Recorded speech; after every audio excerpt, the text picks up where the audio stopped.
Parama Karuna. Parama Karuna, the greatest mercy. Pahun Duijana, Nitai Gaura Chandra. That Lord Nityananda and Lord Chaitanya are giving this highest mercy. Sabhavatara Sara Shiromani Kevalananda Kanda. That this path reaches to the highest level of bliss. And because it's being given by these two lords. They are the essence of all incarnations. Because this is why Krishna appears in this material world, in any of his incarnations. Paritranaya sadhunam, to protect my devotees. That's the first thing. And then the next thing is vinashaya chadushkritam, to destroy the rascals and demons, the miscreants. Vinashaya, right? Dushkrita. Dushkrita literally means miscreants.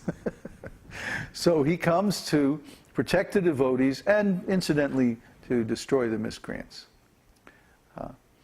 But when he comes, he's always accompanied by his eternal associates.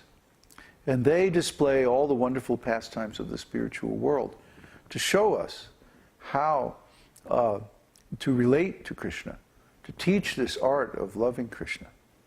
And just like in Bhagavad-gītā, Arjuna and Krishna are friends. In fact, Arjuna is even ordering Krishna, please take my chariot out in the middle of the two armies so I can see who's here and what's going on. And then Arjuna gets overwhelmed. Oh, I can't fight with my relatives. This is horrible. This is going to ruin everything. We're all going to be miserable. It's terrible. I can't do it. I'm going to go to the forest. And then Krishna says, why are you speaking like this? Yes, this is Daurbalya, Hridaya Daurbalya, weakness of heart. This weakness of heart should not be heard coming from a great warrior like you. Why are you talking like this? This does not lead to higher planets, it leads to infamy. The real duty is that you have to fight. Now, what is your problem, Arjuna? And he says, well, I can't kill my relatives and my guru and all this other, but I can't not fight either, because that wouldn't be good either. I can't figure out what to do. Krishna, please solve my problem. So at this point, the relationship changes. And it's like, now Arjuna is like, crying on Krishna's shoulder. What can I do? How can I solve my problem? But what does Krishna do? He immediately puts Arjuna in his place. While speaking learned words, you are lamenting for what is not worthy of grief. The wise lament neither for the living nor the dead. And Arjuna's like, oh, what does this mean? And then Krishna begins to explain everything. We're spirit souls, we're eternal, don't worry, just work for me, do this. Offering as your work as a sacrifice to me, then everything will go great. Take this transcendental knowledge, put it into yoga and like that. And then Arjuna is like confused. Well, now wait a minute. You say you want me to fight, but then you also say you want me to follow the path of knowledge. Which I don't get it. Which way do you want me to go? My inclination is I want to run away from here and go hide in the forest. So then Krishna explains, okay, well, this is what people do in the forest. They do the yoga system, and he explains the whole yoga system. You put a mat on the ground, cover it with a deer skin, sit on it, fasting, celibate, blah, blah, blah. Just control the airs with the life breath and, meditate on the Lord and da, da, da, da. And Arjuna says, I can't do that. No way, I can't control my mind. My mind is like all over the place, That's why we're having this talk, right? So then Krishna begins to describe, actually, okay, then just fix your mind on me. And he begins to describe his transcendental position. I'm the taste of water, the sound in ether, the intelligence in man, the sound of the syllable Om, and so on and so on and so on. And then Arjuna says, let me see, if you're claiming to be the Supreme Personality of Godhead, let me see your universal form. So then Krishna manifests this gigantic universal form, thousands of heads and eyes and mouths and fire coming out of, all the soldiers and all the demigods rushing into the fire blazing from his mouth at the destruction of the cosmic creation. And Arjuna is like, ah, Krishna. You can't deal with it. It's too much. He's overcome with fear. He's overwhelmed by God's majesty and his intense greatness. So, what does he say? Krishna, thanks for showing me that. Now, please manifest your four-arm form and your two-arm form. You see? Even Arjuna, the greatest warrior in the world, is overcome with fear when he sees how great Krishna is. So what does Krishna do? He manifests a human-like form that his devotee can love. See?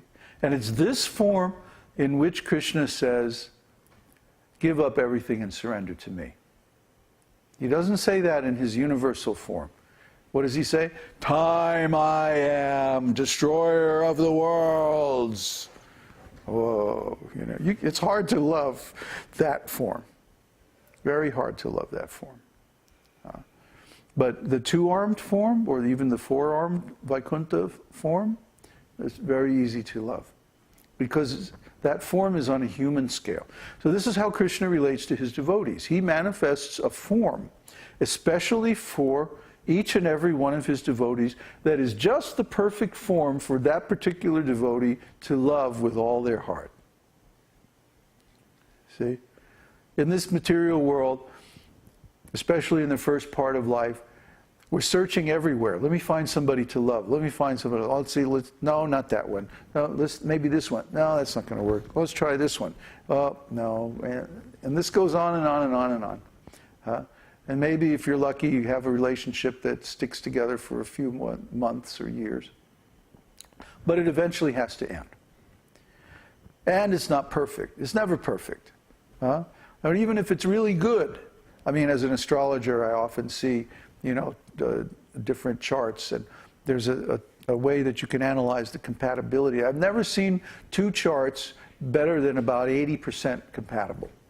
So even the most compatible people in this material world, there's going to be about 20% that's not compatible. There's always going to be something about the other person that you won't like, and there's always going to be something about you that the other person doesn't like. Welcome to planet Earth. So that's not true of Krishna. First of all, Krishna has no bad qualities at all. Occasionally he acts a little rascally, but it's all in love, it's all in good mood. But anyway, Krishna's form that he manifests for his devotees has exactly the qualities, exactly the mood, exactly the features that devotee most cherishes and most loves. So the perfect love object is Krishna. You can find some aspect of Krishna. Everyone can find some incarnation or expansion or pastime or quality of Krishna that they just absolutely adore. You see? And so we can approach Krishna in that way. He says, Ye yata mang prapadyante. I respond to the devotees in the way that they surrender unto me.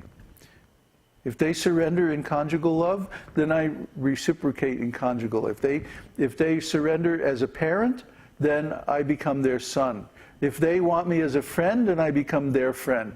If they want me as a master, then I accept their service. You see?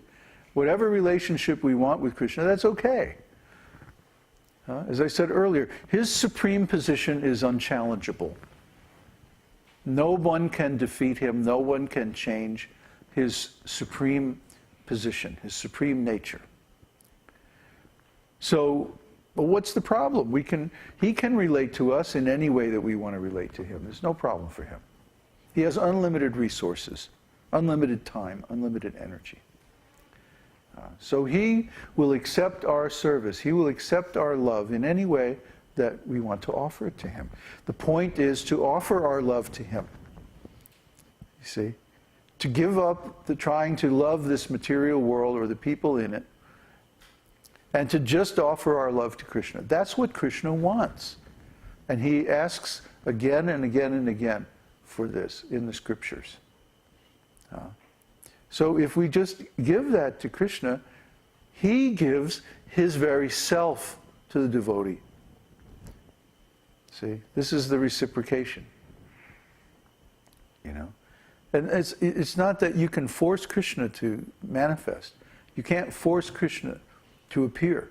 There's nothing that we can do. It's not like, if you chant 1,000,000 rounds or, give $1 million or, do all these things. Krishna's not